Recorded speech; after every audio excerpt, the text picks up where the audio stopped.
বাসন্তী পুজোর অষ্টমীর দিনটিকে হিন্দু শাস্ত্র মতে অত্যন্ত গুরুত্বপূর্ণ এবং পবিত্র দিন হিসাবে পরিগণিত হয়ে থাকে। মূলত গঙ্গা স্নান এবং পূর্বপুরুষদের উদ্দেশ্যে তর্পণ হয়ে থাকে এই দিনে। এই পবিত্র দিনে ভক্তরা প্রতি বছর নেই এবছরও সকাল থেকে হাওড়া নদীতে স্নান করে পূর্বপুরুষদের উদ্দেশ্যে তর্পণ এবং জলদান করেন। অষ্টমী উৎসব মূলত পবিত্র নদীতে পবিত্র ডুবের সাথে জড়িত। অন্যদিকে বিভিন্ন সাধু সন্তদের অভিমত মূলত ভগবানের বিশেষ কৃপা লাভের উদ্দেশ্যে এই দিনে স্নানের বিধান রয়েছে শাস্ত্রে। অপরদিকে এদিন দেবী অন্নপূর্ণারও পূজা হয়ে থাকে।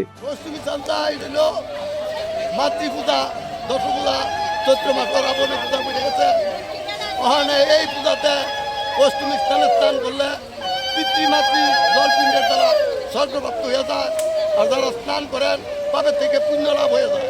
এই স্থানের অষ্টমী একটা বিশেষ তিথি।